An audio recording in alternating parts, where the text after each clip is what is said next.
Hello and welcome to Westman This Week for March 21st. I'm Sofia Frolova, and here are a few of the stories we're following today. Economic uncertainty is building as tariffs turmoil continues.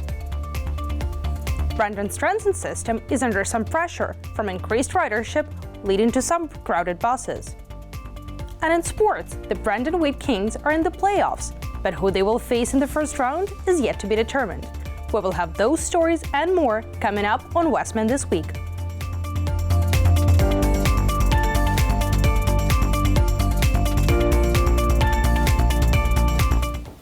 Tariffs turmoil keeps pressing on Canada. The provincial government is taking action to tackle long-term impacts. The new budget will include supports for people affected. I spoke with local business representatives to see what is happening.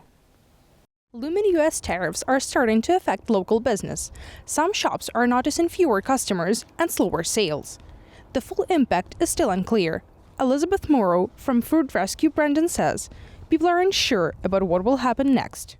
Yeah, over the last week and a half or so, it's been quite a bit slower. I don't know if that's because people are just scared to go out and see if it's causing effect. The city of Brandon has around 2,000 businesses, with 350 directly delivering to the agriculture market. Many industries are affected, but agriculture is facing the biggest risk. The Chamber of Commerce president says the weeks ahead can bring more challenges. Well, certainly for the last few months, the biggest concern has been uncertainty and chaos, and so there's tariffs that are suggested and that are implemented and then pulled back, and that has created a lot of uncertainty within the Brandon business community. We're looking at tariffs impacting everything, but certainly the agriculture sector is being significantly impacted, or will be significantly impacted in the coming weeks. Rising costs may cause shopping habits to shift. Some businesses are expecting an increase in the flow of customers. People will be trying to find every way to save a dollar at that point, so I imagine we would see an increase in our customers if that were to come into effect. As the provincial budget approaches, the Premier Wab Kinew promised to present two financial plans, one with and one without the tariffs. The second one will include supports for businesses and the economy. The province has already rolled out some of the relief measures, as the tax deferrals. Sofia Frolova in Brandon for Westman This Week. As U.S.-Canada trade tension is continuing, Manitobans are turning to more Canadian-made products. The removal of liquor tariffs is boosting local businesses and is providing Brandon residents with greater variety. U.S. President Donald Trump has once again paused some tariffs on Canadian goods, but that hasn't stopped liquor stores across the province from removing American alcohol from shelves. This removal was threatened in February with Trump's initial tariff plans. Manitoba made good on that threat starting at the beginning of this month.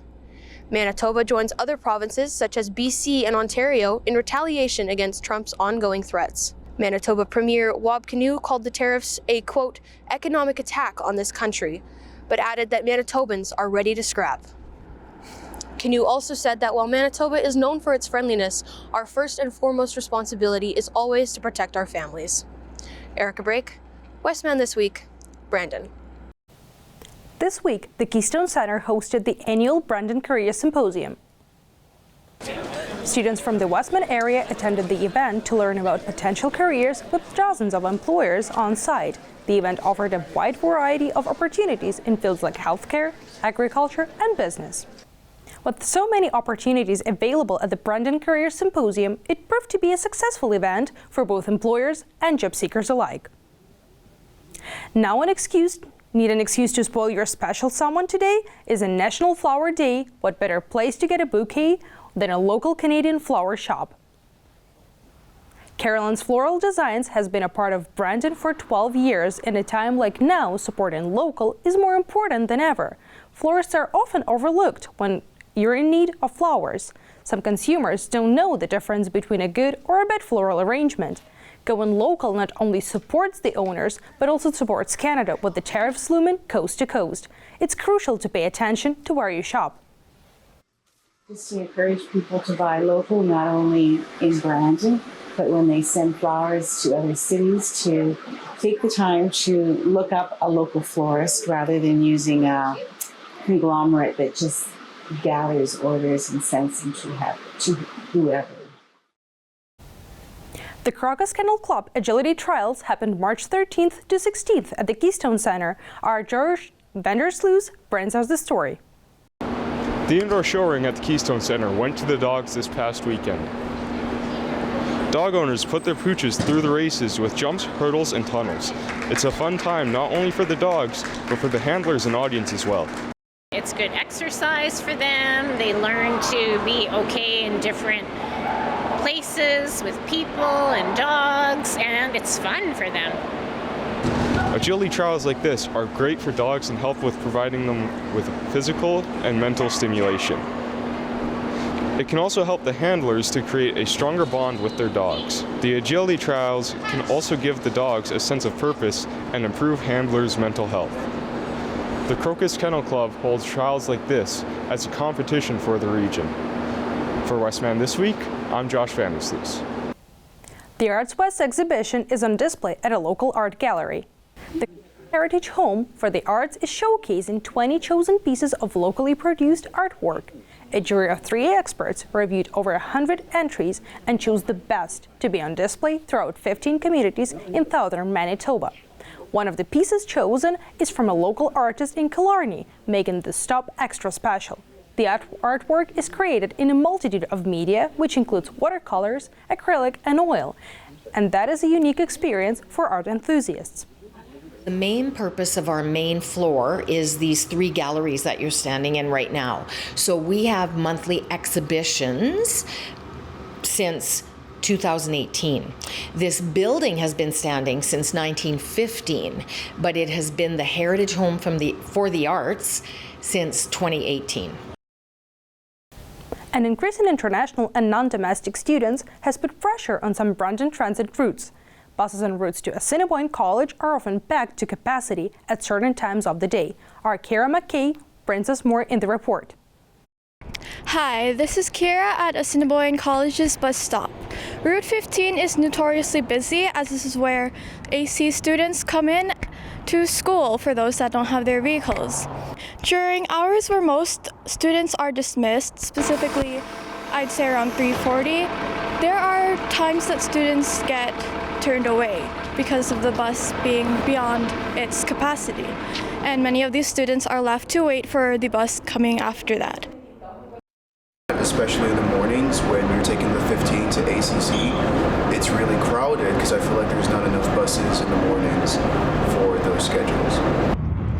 For students that need to carry many things or have motion sickness, this can be a huge struggle. When I just came here to go home, that time it's like lots of students in here to taking that bus, so it's like a lot.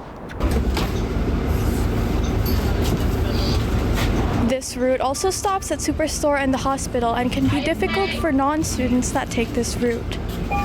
So we get a bus after 30 minutes, sometimes we get 1 hour, so it's very difficult to manage. That's all the time we have for local news. We will take a short break and Kara Stevens will be in with regional and international news. Back in 30.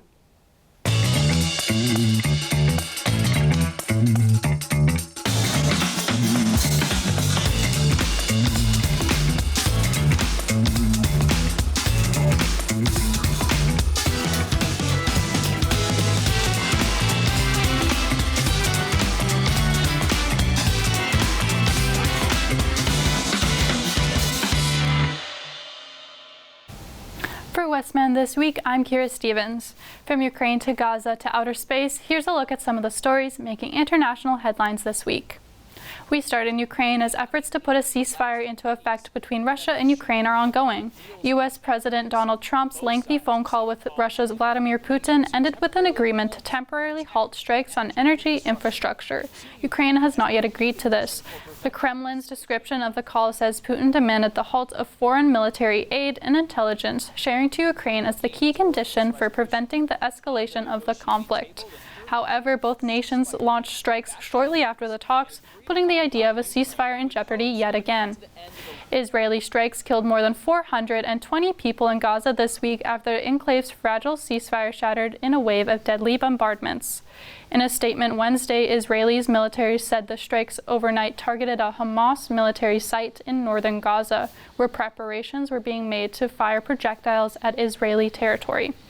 Senior Hamas officials said that the group was still committed to the agreement that was signed, which must end with ceasefire and a complete withdrawal of Israeli forces. The Trump administration has deported hundreds of Venezuelans accused of the tie to a notorious Venezuelan criminal gang to El Salvador. The prison where they are being held is notorious for the ruthless way it treats prisoners. Human rights organizations said it is inhumane and conditions there violate human rights. The deportation flights raised constitutional concerns in the state, with a federal judge having ordered a halt to the flights, and the Trump administration allegedly ignoring the judge's order. The administration is pushing back on the judge's questions about the legality of the flights.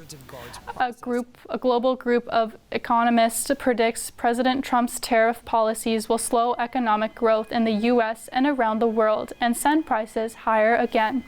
It's the first sweeping attempt by global economists to document and forecast the damage from Trump's tariffs to the economies of America and its global trading partners, including Canada.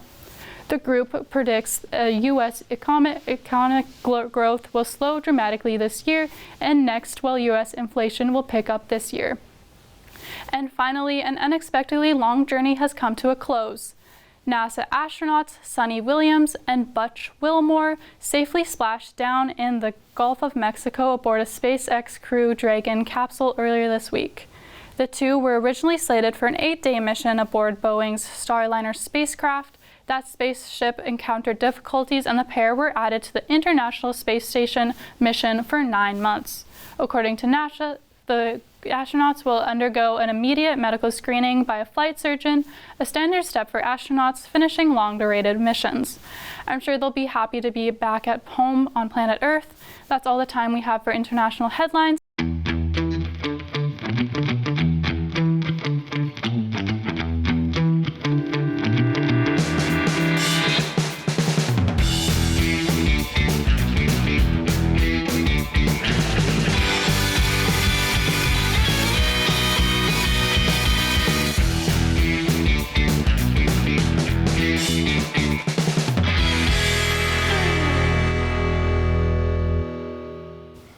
Hello and welcome to the Weekender for March 21st.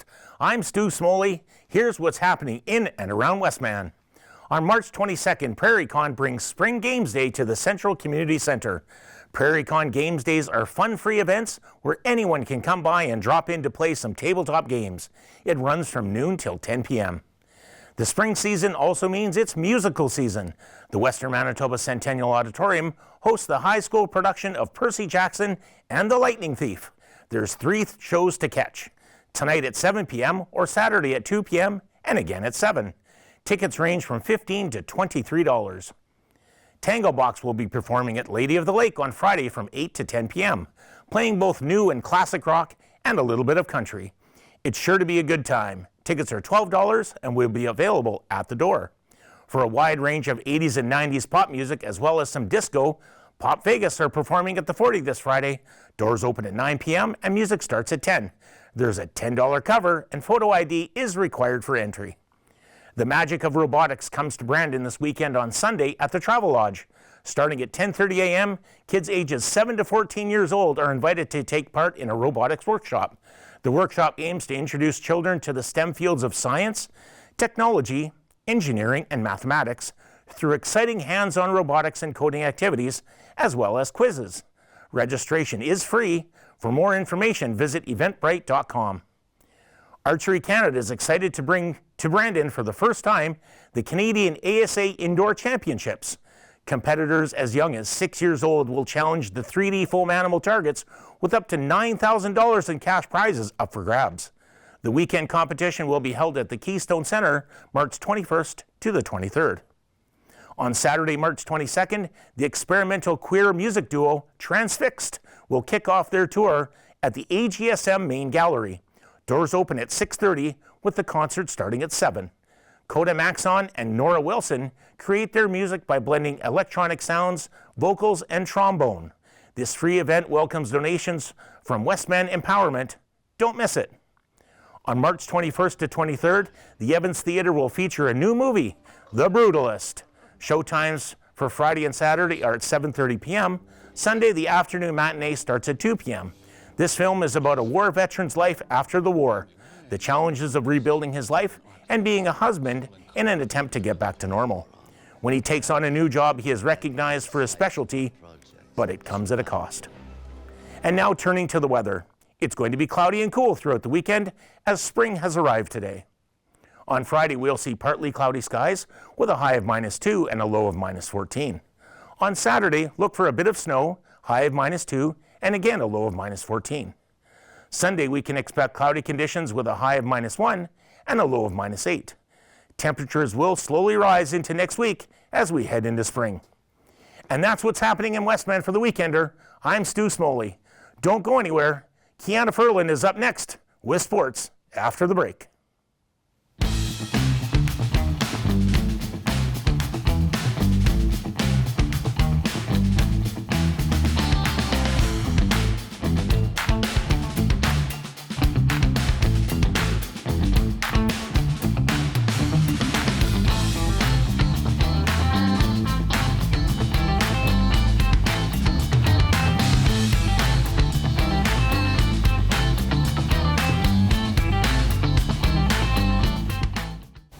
It's time now for a look at sports. Kiana Ferland has the highlights. Kiana?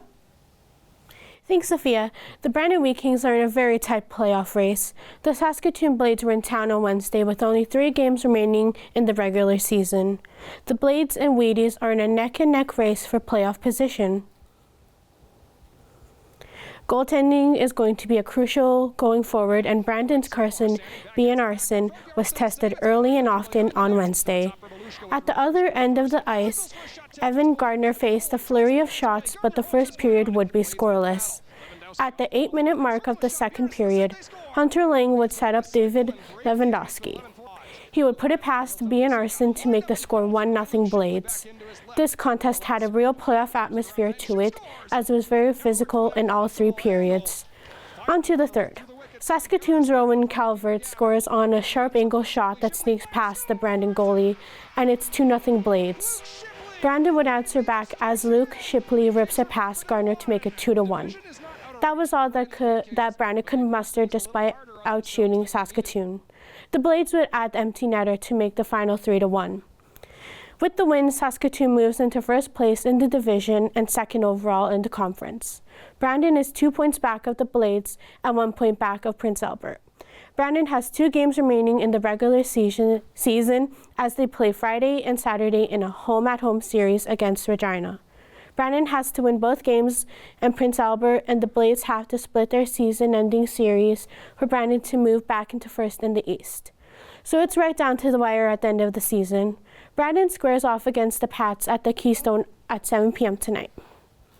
Another Wheat Kings team is already in the playoffs. The AAA U18 Wheat Kings have moved on to the third round of the AAA Manitoba Hockey Playoffs. They swept their way past the Southwest Cougars. Now they're awaiting the outcome of the series between the Winnipeg Wild and the Winnipeg Bruins. The finals start in Brandon on Saturday night at the J&G Homes Arena. The puck drops at 7:30 p.m. Turning to university sports, the Healthy Living Center at Brandon University is hosting the Youth Sportsmen's National Volleyball Championships. 8 teams are set to take the court this weekend. Teams representing CanWest and schools from Eastern Canada will play a single elimination tournament. Games start Friday with Brandon's first game taking place Friday night at 6 p.m. versus the Winnipeg Westman. The Bobcats have beaten the Westman this season but are seeded 8th in the tournament, so the Cats have their work cut out for them. Qualifying games are set for Saturday with the finals set to go on Sunday, March 23rd. The Assiniboine Cougars women's hockey team are in St. Louis, Missouri for the American Collegiate Hockey Association. The Cougars go into the tournament as the top seed in the women's independent division. Action is already underway with the Cougars squaring off against Providence College in pool play. They will face Central Michigan University tomorrow at 12:30. Then it's taking on Eastern Michigan University at 5 p.m. on Sunday. Semifinals are set for Monday, and the finals will be played on Tuesday, March 25th. You can catch all the action on flowhockey.com. The Cougars look to win their third national championship. And finally, the Surrey Sabres continue to roll. The junior varsity girls won the AA basketball provincials on their home court. Westman This Week's Nolan Yons has more. Thanks. The atmosphere here was electric.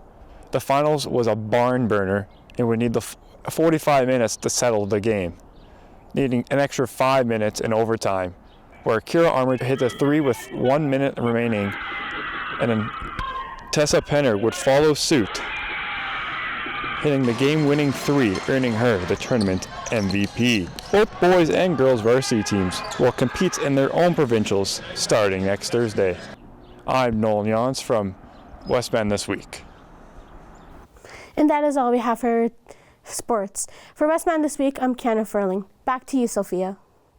Thanks, Kiana. Before we go, there is a group of ladies in Philadelphia who keep themselves in stitches, literally and figuratively. They are the drunken nitwits who create stuff out of yarn while having a drink or two. Carrie Corrado reports.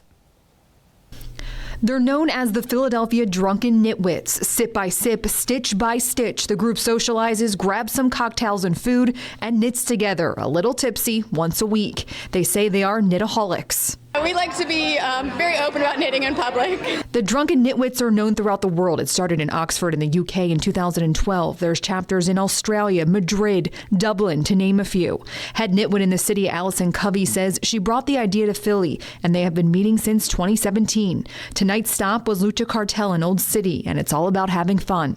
Most of us are a little bit younger than some of the knitting groups that meet, and we're just looking for other people who also want to get together and knit and just talk about jobs and life and crafting. I've had to learn how to actively drink and knit at the same time. I'm not used to doing that, but it took a while. The Drunken Nitwits say the best part is getting everyone together. They say it's a sense of community and friendship.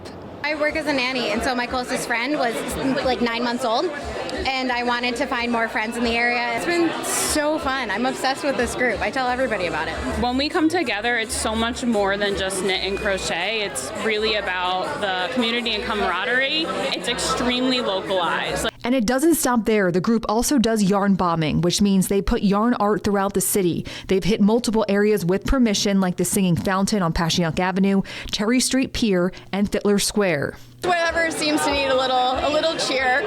They hope their artwork and public knitting inspires others to join in on the craft. It's really fun. I enjoy watching people take pictures of it. And that's all the time we have for this March 21st edition of Westman This Week. For all of us here, I'm Sofia Frolova. Thanks for watching, and we'll see you next time.